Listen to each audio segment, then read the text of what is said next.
BC సంక్షేమ సంఘం జాతీయ అధ్యక్షుడు ఈరోజు బీసీ సంఘాల ఆధ్వర్యంలో బీసీసీ అధ్యక్షులు గౌరవనీయులు బొమ్మ మహేష్ కుమార్ గౌడ్ గారిని బీసీ కుల సంఘాలు అదేవిధంగా బీసీ సంఘాల సంయుక్త ఆధ్వర్యంలో వారిని కలిసి సత్కరించడం జరిగింది. ప్రధానంగా ఈరోజు వారిని అభినందించడానికి ప్రధాన కారణం ఇటీవల బీసీసీ అధ్యక్షుడిగా బాధ్యతలు చేపట్టిన తర్వాత మెజార్టీ ప్రజలైనటువంటి బీసీల కోసం వారు శక్తివంచన లేకుండా కృషి చేస్తున్నారు. అందులో భాగంగానే వారు పదవి బాధ్యతలు చేపట్టిన తర్వాత తెలంగాణ రాష్ట్రంలో మొదటిసారి కులగణన చేయడంతో పాటు ఆ కులగణన ఫలాలు బీసీలకు అందాలంటే జనాభా దామాష ప్రకారం పదవుల్లో, పార్టీ పదవుల్లో కానీ అధికార పదవుల్లో కానీ ఇవాళ సమన్యాయం దక్కాలి, సామాజిక న్యాయం జరగాలి అని చెప్పి వారు అధిష్టానాన్ని గౌరవ పెద్దలు కాంగ్రెస్ పార్టీ అగ్రనేత రాహుల్ గాంధీ గారిని అదేవిధంగా కాంగ్రెస్ పార్టీ అధ్యక్షుడు మల్లికార్జున ఖర్గే గారిని ఒప్పించి ఈరోజు బీసీసీ కమిటీలో అంటే పొలిటికల్ అఫైర్స్ కమిటీ కానీ అదేవిధంగా బీసీసీ క్రమశిక్షణ కమిటీ కానీ అదేవిధంగా ఆ కమిటీలో ప్రకటించినటువంటి మే 29వ తేదీన ప్రకటించినటువంటి కమిటీల్లో 70% పదవులు, అత్యంత కీలకమైనటువంటి పదవులు బీసీ ఎస్సీ ఎస్టీలకు ఇవ్వడం జరిగింది. అంతేకాకుండా అంతకుముందు ఇలా ఎమ్మెల్సీ స్థానాల్లో 4 ఎమ్మెల్సీ స్థానాలు ఉంటే 4 కూడా ఒక్కటి కూడా ఇతర కులాలకు చెందకుండా కేవలం బీసీలకు అన్యాయం జరిగిందని చెప్పి బీసీలకు, ఎస్సీలకు, ఎస్టీలకు, మహిళలకు కేటాయించడం జరిగింది. ఆ తర్వాత నిన్నగాక మొన్న ప్రకటించినటువంటి పీసీసీ ప్రధాన కార్యదర్శులు కానీ పీసీసీ ఉపాధ్యక్షులు కానీ దాదాపు పీసీసీ పదవుల్లో 69 మంది పీసీసీ జనరల్ సెక్రటరీగా ప్రకటిస్తే అందులో 28 మంది జనరల్ సెక్రటరీగా బీసీలకు అవకాశం వచ్చింది. ఇది గాంధీభవన్ చరిత్రలో, కాంగ్రెస్ పార్టీ చరిత్రలో ఎప్పుడూ జరగలేదు. ఒకేసారి పీసీసీ జనరల్ సెక్రటరీగా 28 మందికి అవకాశం రావడం ఇది చారిత్రాత్మకమైనటువంటి విషయం.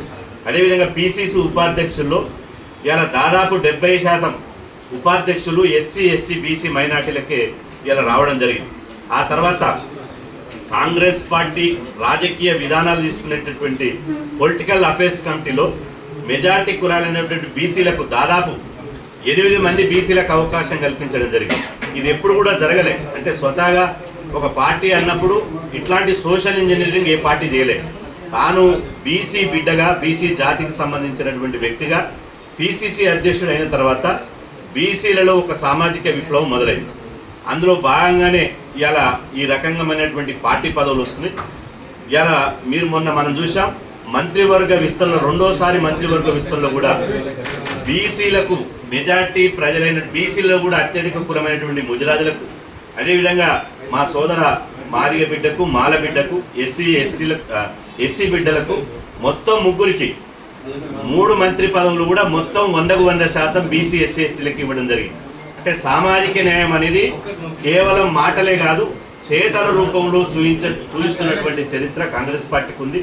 ముఖ్యంగా ఈ సందర్భంగా మంత్రి పదవుల్లో కానీ, ఎమ్మెల్సీ పదవుల్లో కానీ, పొలిటికల్ పార్టీ పదవుల్లో కానీ, జనరల్ సెక్రటరీ, వైస్ ప్రెసిడెంట్లో కానీ, పొలిటికల్ అఫైర్స్లో కానీ, ఉదాహరణకు అతి చిన్న వయస్కుడైనటువంటి పొలిటికల్ అఫైర్స్ కమిటీలో మా బీసీ బిడ్డ బాల్కొండ మాజీ ఎమ్మెల్యే ఇలా ఈరావత్ అనిల్ అన్న గారికి స్థానం దక్కింది.